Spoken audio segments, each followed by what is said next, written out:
someone had emailed me at some point in time and they were like, "Why don't you just film yourself on video and then show that to us?"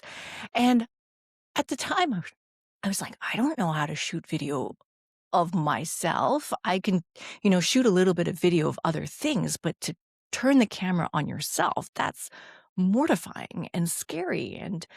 But, being in that workshop room that morning, I was like, "No, this cannot go on." And so that's sort of the point where I decided, okay, now I got to figure out what else I can do in order to offer the teaching that I would like to offer, in order to meet the people who want to learn these things, and just find a different way to do things. Hello, friends, and welcome to Creatives on Camera. I'm Lyric Kennard, and today I'm talking with Felicia Lowe, the founder of Sweet Georgia Yarns and the School of Sweet Georgia. Felicia started dyeing yarn in her dining room table in 2005, and 20 years later, she runs an online learning community with 115 courses. We're talking about how she built all of that, from using Patreon to test whether anyone even wanted a school, to navigating platform after platform, to learning when to let go of the thing you built yourself so you can do the work only you can do. Let's get into it. Hello, Felicia. It is so good to see you again. Why don't you introduce yourself and tell our guests a little bit about you and your business? Hi, Lyric. Thank you so much for having me. It's nice to see you here as well. My name is Felicia for your listeners. Felicia Lowe from Sweet Georgia Yarns, and also the School of Sweet Georgia. And so our yarn company is a company that we've been running for over 20 years now, and we've been running an online school teaching people what to do with yarn for probably almost 10 years now. That is that is a long time to have Yeah, run an it's a long online time. teaching business, right? Um, hmm how did you let's go back to how did you end up in a yarn business? What did that little journey look like? It's always so interesting. Why this and not be a molecular biologist or something, right? Yeah. So, I mean, I actually went to university here in Vancouver for pharmaceutical sciences. So I came out and I practiced a little bit as a community pharmacist. While I was at university, it was during the day and age when the internet kind of was born and we could do things Mhm. with it. And one of the first things that I did while I was in university was I was part of this club, which I absolutely loved. It was the UBC Dance Club. It was a ballroom dance club, and quite a nerd about ballroom dancing. I loved it. And I was very involved in the organization, the club, just getting things organized for the club itself. And so one of the things was that somebody had started a website for the club.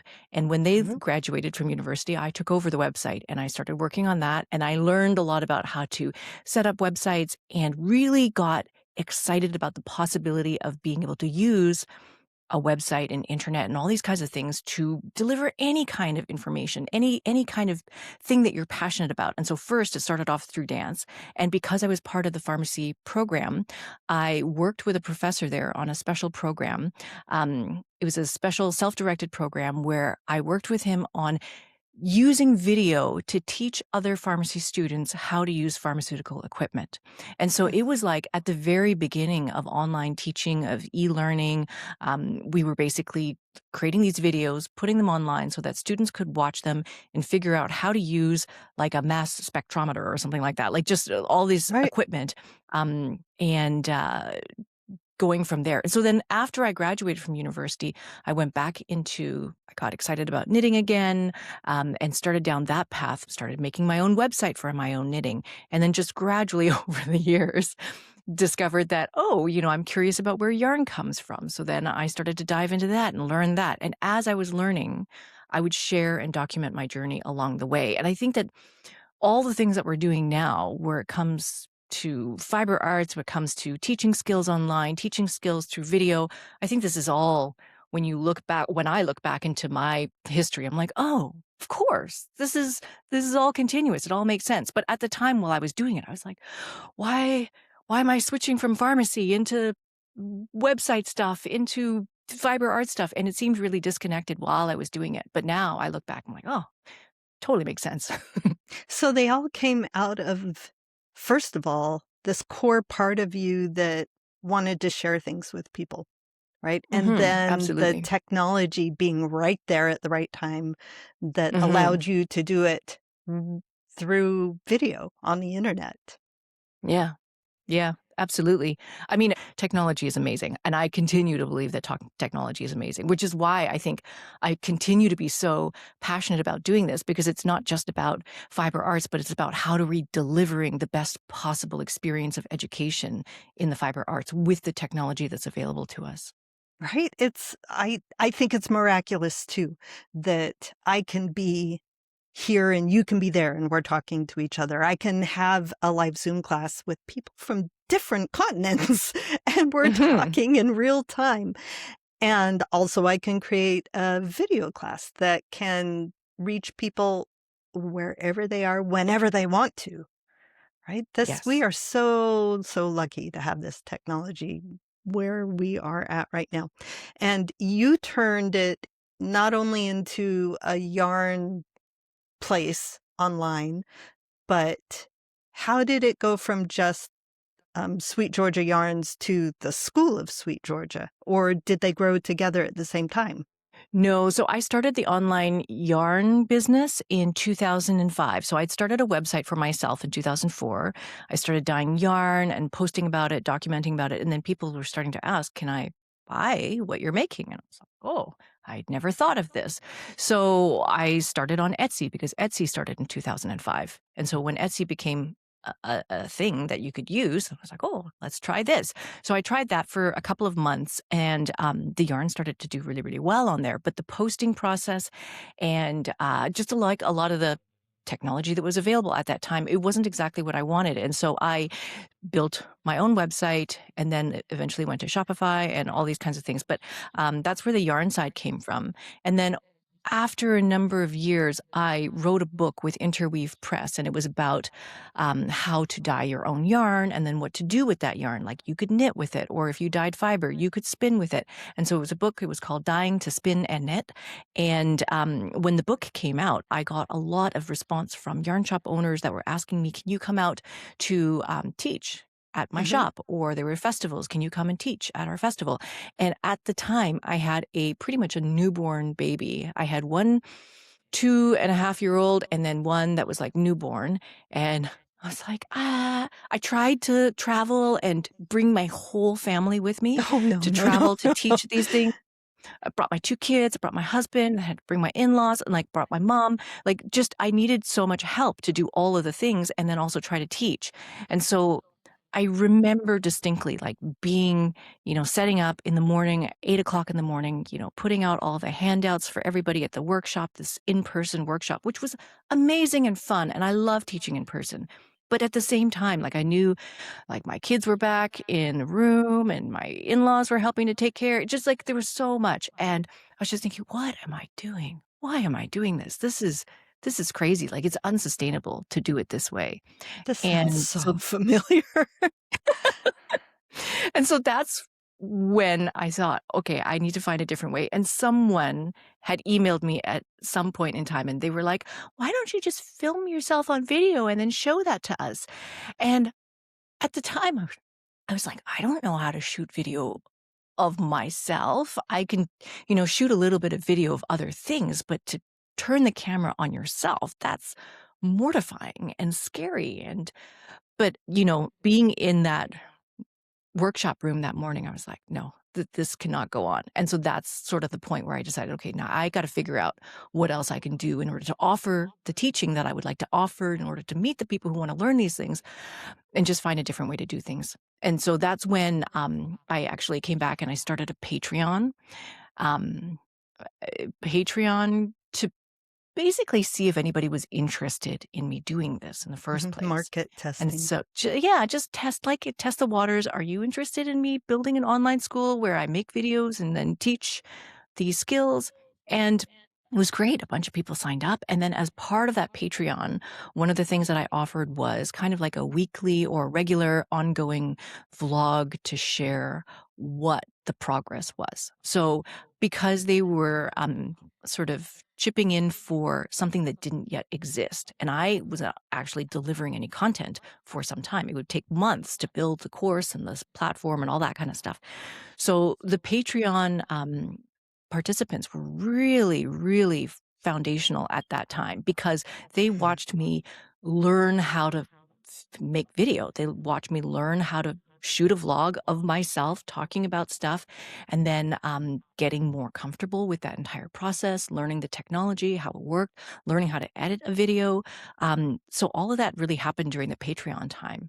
And then, yeah, I had to practice making videos. So that's where YouTube came in as well. And so gradually, now we have a team of people who are helping to film, helping to edit, and yeah, it's grown so much since that day in, like, 2017 is when we decided to start that Patreon. It's interesting to look at a business in its full-fledged glory, and people think, "Oh, that's so successful, I could never do that." And to hear that it started messy, that you started putting yourself out in front of people with Patreon and testing the waters before you knew how to do the thing. This is one thing that holds so many people back. You think like you could have hid and not been in public while you learned how to make video and all that stuff, Mhm, but that feedback you get from your Patreon people and the income stream that you have because they're supporting you as you learn mhm, helps you learn faster. It helps you build so much better because with their feedback, you know what they need. You know what you're mhm, missing when they ask questions, right? mhm, absolutely, yeah, yeah, so I think that it was great to get their feedback and their communication really early on to see what they wanted to learn even because I started so small. I started with the idea that I was just gonna make 1 or 2 classes about dyeing, and Mhm. then from there, it was like, "Oh, well, we could make other classes. We could also make classes about spinning," and then just to gradually start to build out the whole category of the fiber arts because I mean, the book is even about that, right? It's dyeing to spin to knit. It's dyeing and then doing something else with that. So you're learning multiple crafts at the same time. And so we have this multi-craftual maker idea that we really try to emphasize, that you can start in one craft and then because you're a kind of person who's interested in color and texture and how fiber changes and it's just such tactile medium that you're possibly going to be interested in doing a different craft that also has very similar feel. You get to work with yarn and fiber and color and texture and all that kind of stuff. So yeah, that's kind of where it's all gone. Give us a broad picture overview if we join the School of Sweet Georgia right now. What is there? What does it look like? How is it structured? Who works with you? Mm. So the way that the school works now is that it is part of a larger community that we built called Sweet Georgia and Co. And so Mhm. Sweet Georgia and Co. holds our big community. Anybody who wants to knit and a knit along with us or whatever, participate in any community type events, they're part of this bigger umbrella community group. And then Mhm. within Sweet Georgia and Co., we have a learning community. And so that learning community is called School of Sweet Georgia. And so in there, we offer about 115 plus classes, everything from knitting, crochet, spinning, weaving, dyeing, tapestry. We've got punch needle classes, we've got rigid huddle classes, tapestry classes, natural dyeing, like the whole gamut. Of classes in there. And then there's a lot of community participation and conversation. So you can have a conversation with an instructor. You can ask our team for help and questions like that. So it's it's not just the content part of it. It's really important to me that it wasn't just content, that there's also a lot of engagement and community and sharing and encouragement that happens because I would not have started an Etsy shop and started this whole journey if it had not been people in the community who were like commenting and reading my blog and saying, "Hey, I love what you're doing. Like maybe you should try selling it." Like it would have never occurred to me. And then It's my all about the whole connection. life, yeah, my whole life would be completely different if someone hadn't spoken up. And so I really feel strongly that having this community of people together, people are sharing projects that they've made and it inspires someone else to also make something similar or just tweaks an idea like, "Oh, I could do that, but do this with it. I could do that, but do that with it." And it just sparks so much creativity for so many people. So that's why I feel like it cannot just be content delivered. It also has to Mhm. be this community engagement part of it. Right. And so when they go from the community to the school, are they paying for the community? And then what's the payment model for the school as well? Yeah, so our main community, we like the Sweet Georgia and Co community, the bigger community. We're just calling like the Maker community, and so you could join for $5 US per month. So it's a five Mhm. dollar a month sort of participation. There's other opportunities to kind of pop in if we have a colorway of the month club that we offer through the shop. And so if Mhm. you are part of that, then you also get access to the community for free. So it's just kind of like a very, hopefully, like a very low, easy way to get into the whole community and participate. And then the school would start at $24 US per month. And do they get all the classes that are in the school? Are they pre-recorded Yes. classes? Are they live? So they are all pre-recorded classes at this point, and Mhm. when they join for like a monthly all access membership for $24 per month, then they get access to all of the courses. So this really supports the idea that you might come in here learning how to knit, but then you end up seeing spinning classes, and you take spinning classes, and you learn how to weave. So it really encourages that multi-craftual participation. We also discovered that one of the challenges of being multi-craftual is that you just don't have enough time to do everything. And sometimes it can feel a little bit overwhelming to be confronted with like six different categories and like, I don't know what I'm going to do next. And so somebody who says, I'm going to focus entirely on spinning for a year, and we have Mhm. about 30 or so dedicated spinning courses from a number of different spinning instructors, and they're all fabulous. And so if somebody wants to deep dive just into spinning for a year, then there's also like a spinning focused membership. It's 99 per year. And then there's a weaving focused membership. And then there's a knitting and crochet focused membership, which also includes machine knitting as well. So depending on where your focus happens to be for this particular year, maybe you only want to do that. And then maybe later on, when you feel more skilled, you could do an all access. So there's lots of different options, and hopefully it Mhm. provides people with a lot of flexibility of different places that they can enter. The other thing that I thought about, this is why we have this larger community that holds the school in it. And I thought a lot about even the time that I went to university, right? Like when I went to university, I went for 5 years. And then when you're done, you leave. There's no expectation that you would go to school for the rest of your life. Mhm. And so, uh, yeah, I mean, maybe somebody's not in a position to want to take courses for 5, 6, 7, 10, 20 years. Maybe they're not going to take courses for that long. Who knows? It's also like lifelong education is also a great thing. But after you leave college or you leave university, you're still part of an alumni group. You're still part of a community of people who went to that school. And you might look back and speak fondly about your alma mater, and you might still connect with people who were in school with you around the same time. And so I think that that's what the broader community provides, is that you can jump in and take courses for a little bit, do your thing.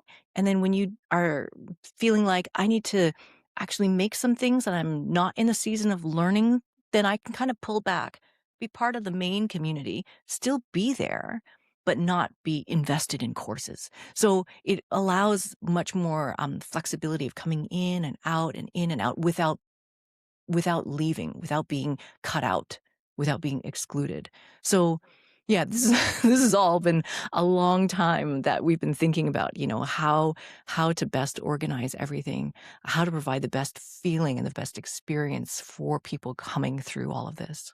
That's a key to it, what you said, experience, because people can learn how to knit or spin for free on YouTube anywhere, right? But Mhm. having an experience and being with a community is a completely different thing than just static information, Yes. and I think it's increasingly important with Yes. AI on the scene, um, because information is overloading us. Mhm. It's just everywhere, and having somebody to guide you or having a community to work through it with and provide that authenticity, that connection as you learn the experience, I think is the key to having a successful online teaching business. And I agree. Mhm. I what I'm curious what platform you're on.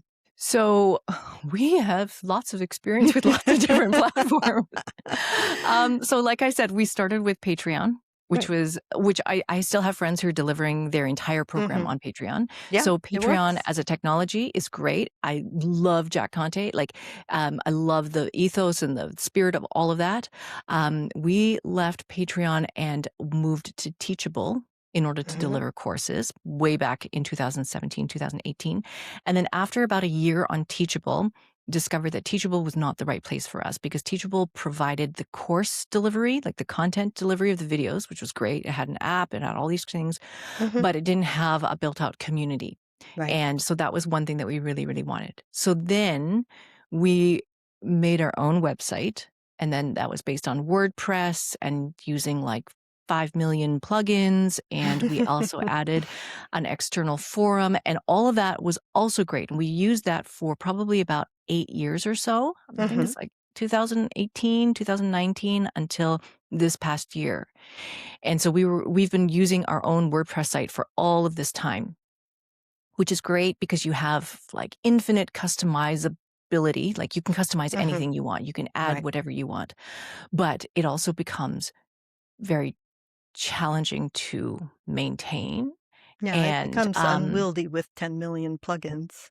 yeah, and then also over time, because we are based in Vancouver, we're in Canada, and so we were offering both Canadian dollar memberships and US dollar memberships. And so the added layer of doing multi-currency on top of all this was also very challenging. And so this past year, basically like a couple months ago, we migrated over to Circle um, as a platform for community and courses. I've heard really good things about Circle. Yeah. I've been looking at Circle for years now, but when Circle started, it was I think they started in 2020. It was not at a time where we could use it, like, it wasn't ready yet. It Mhm. was still in a lot of development, and even right now, they're constantly developing and adding new things to it. So again, like, it's a vote for technology and how fast everything moves, and, yeah, uh, just have to stay up to date with everything that's coming and what's changing. Right? Constantly.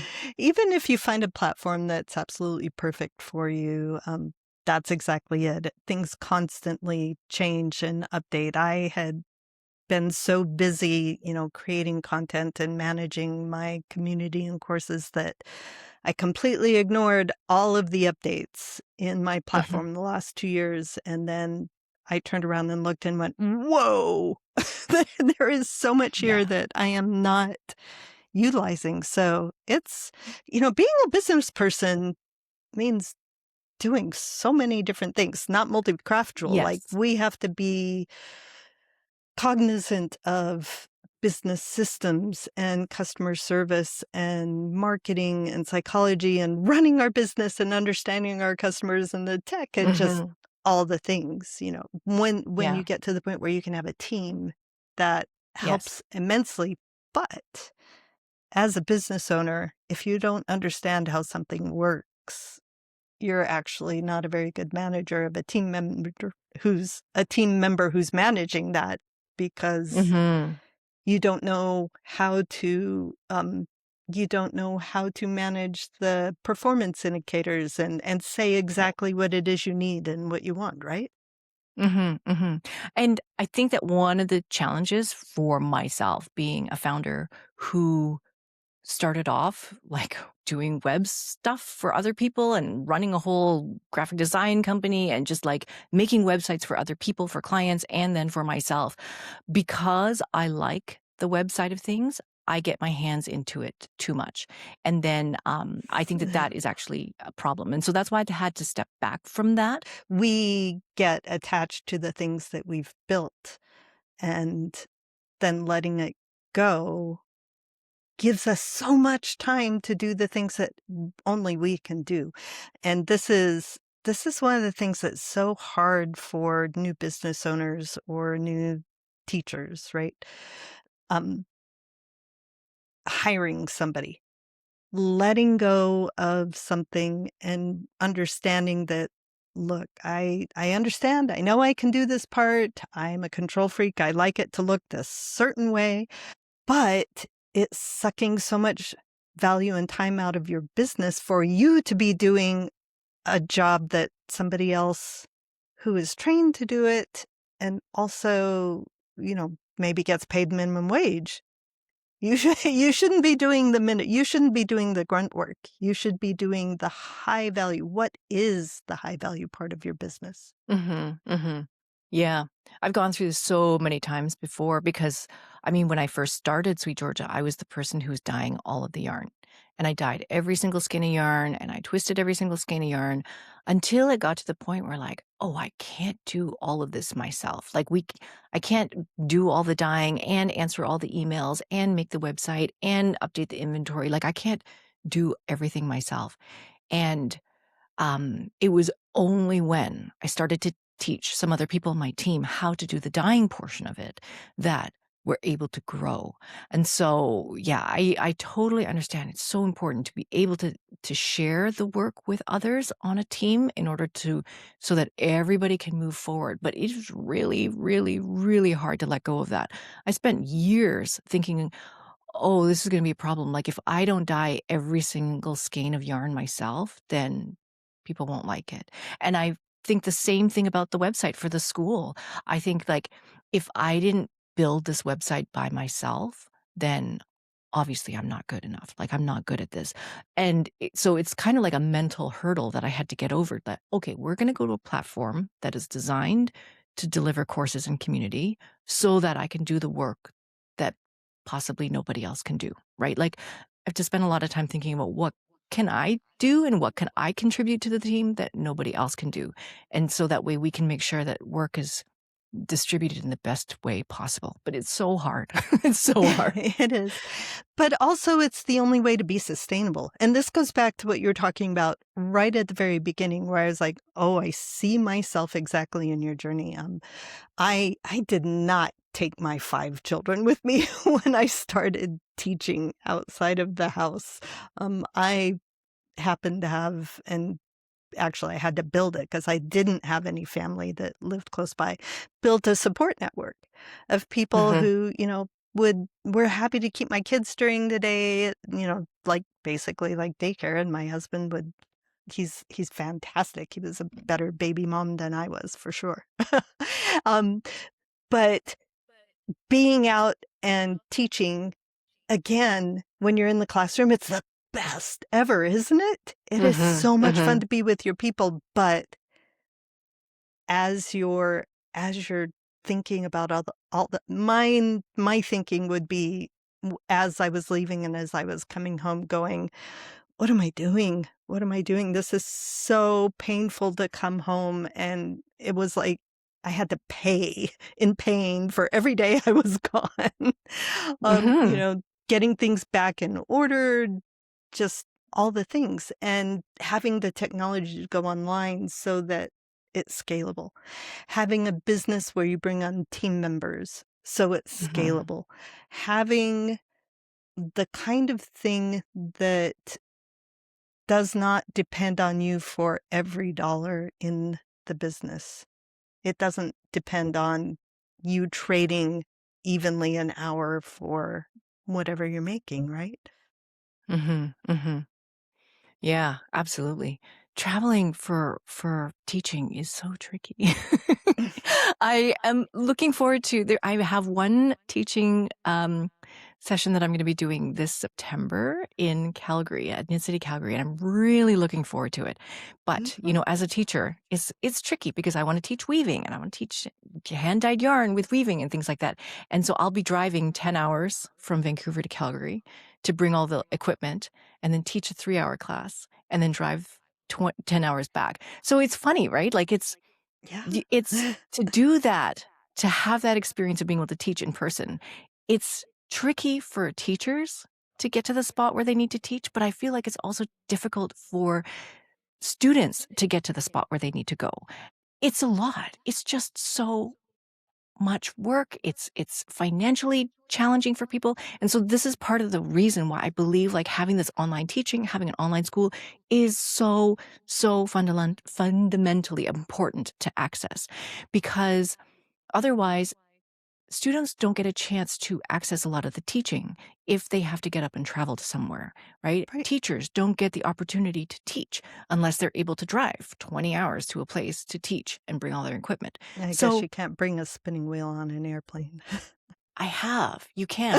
It's just a But it's tricky. it Tricky. is tricky. So all of these logistics and things like that. And so, yeah, being able to create this content and share the education part of it, that share the skills and the knowledge that we would normally teach in person, and being able to do this online is really, really special and very rewarding. So I'm glad that we're doing it for sure.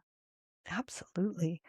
If you could look back at your beginning business self and look at the things that were really hard, or maybe some of the things you did that were your own roadblocks or didn't work, what what would you tell yourself? Knowing what you know now, what are some things you would tell yourself, that's not important, or maybe think about it this different way? I think that overall, I would probably tell myself to be less scared, um, in general.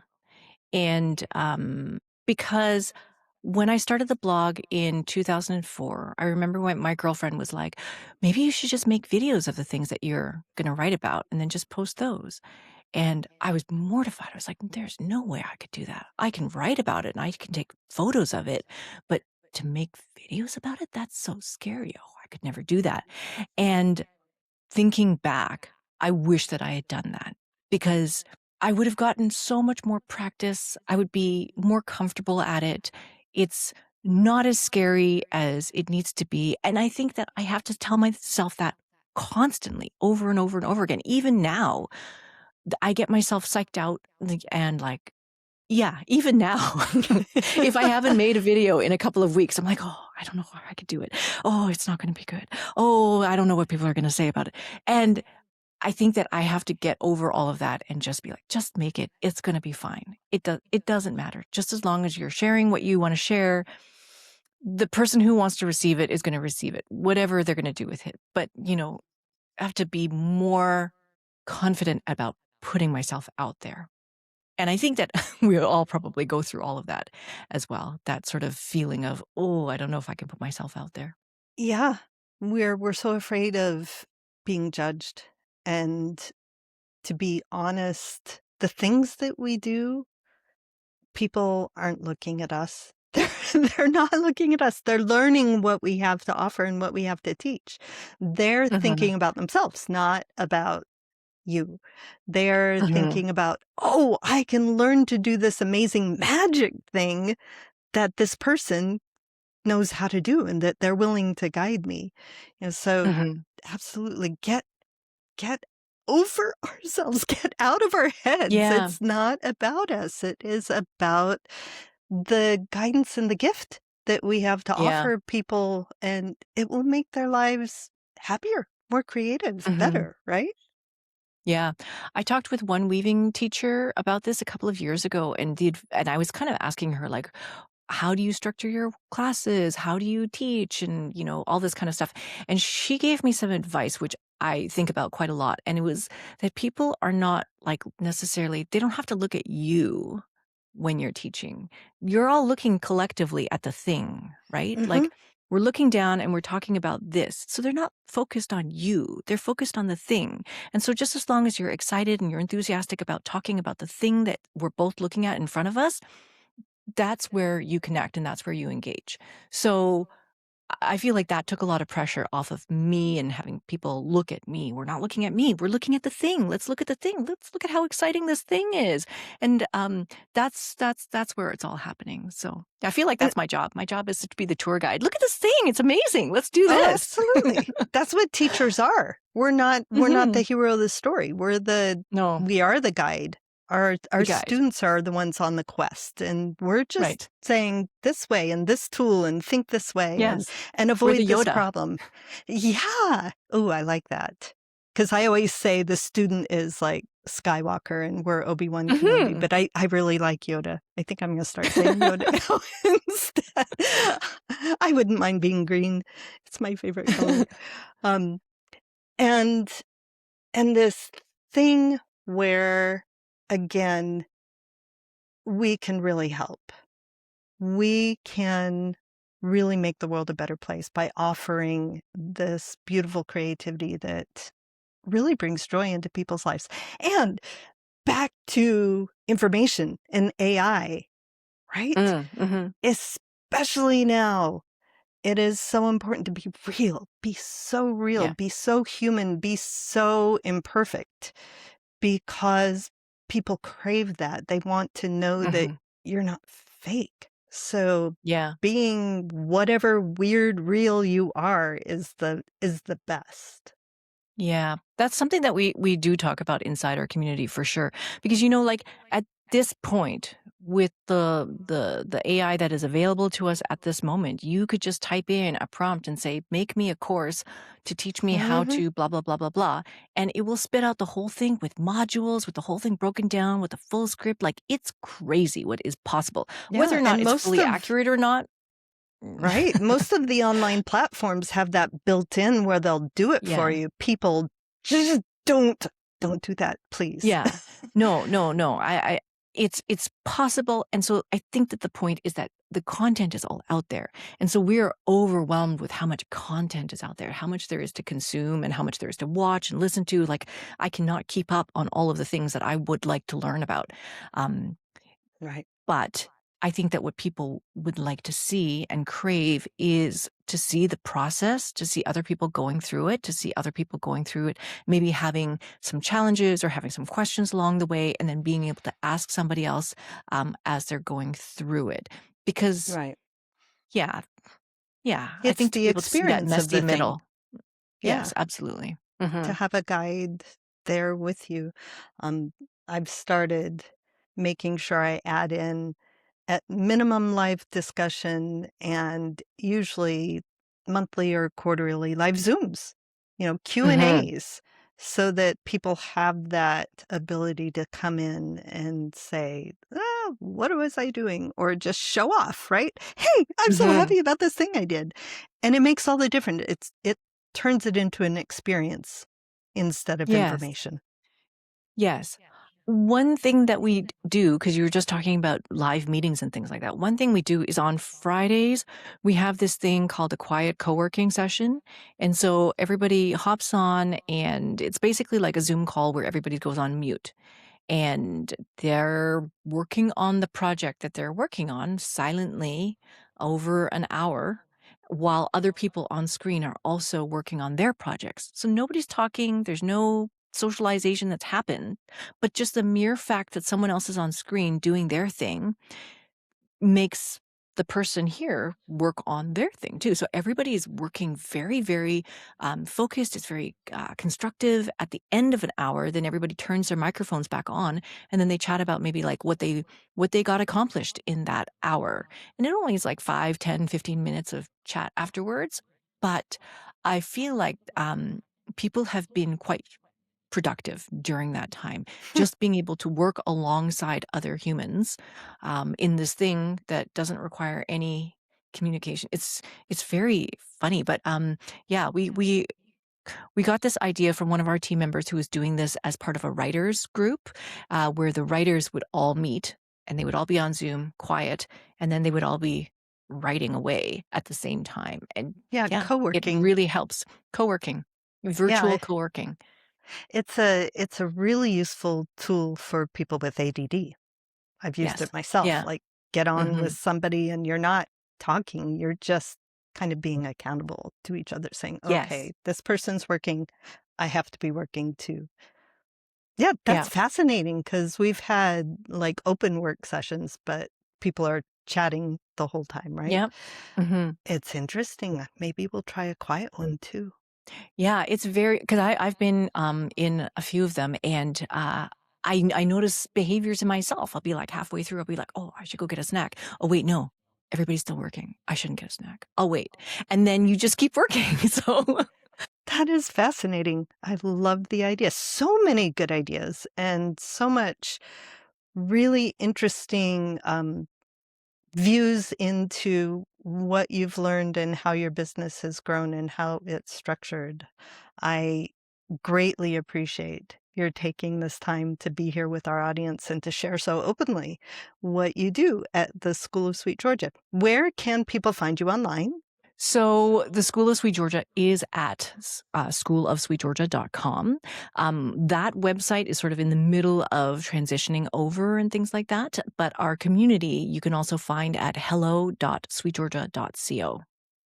All right, we will Sweetgeorgia.co. definitely have all the links in the show notes for people. And Felicia, I love to ask my guests before we go, what is the last thing you made? What's the last thing I made? Oh, I made a pair of socks that are super colorful. I made it on my circular sock machine, which is right here, which I Ooh, absolutely love. The color is actually just off screen. You can't see it, but it's a secret color anyway, so I can't tell you about it. But I'll tell you, it's very, very brightly colored, and it was super fun, and I absolutely loved it. that's so much fun. I love hand knit socks more than Yeah, if anything in you the have world. anybody in your community who's interested in circular sock machines, I am, like, so deep in that rabbit hole right now, so yeah. Yeah, we get into our tools. We get into these things. That is so cool. Well, again, Felicia, thank you so much for being with us. Thank you so much, Lyric. Oh my goodness, I could talk to Felicia all day. So many gems in this conversation. If there's one thing I want you to take away from this episode, it's this. Felicia didn't wait until she had it all figured out to start. She used Patreon to fund a school that didn't exist yet. She let people watch her learn how to make video imperfectly in public. And 20 years later, she has a thriving creative business built on exactly that foundation of showing up for real. If you're sitting there thinking, I'm not ready, you just heard a woman who was mortified by the idea of turning a camera on herself tell you the same thing. And she did it anyway. So can you. And hey, if you're a creative teacher or a maker who wants to build your online teaching business, come join us in the Academy for Virtual Teaching. Our free community at Campus Commons is at academyforvirtualteaching.com. We have so many resources to help you finally get your dream business up and running. I'd love it if you left a comment here and told me about what your biggest hangups are. Why aren't you already teaching? And as always, reviews make a huge difference in us being able to get this content out to more artists and makers who want to share their creativity with students worldwide. Thank you so much for being here and never stop creating.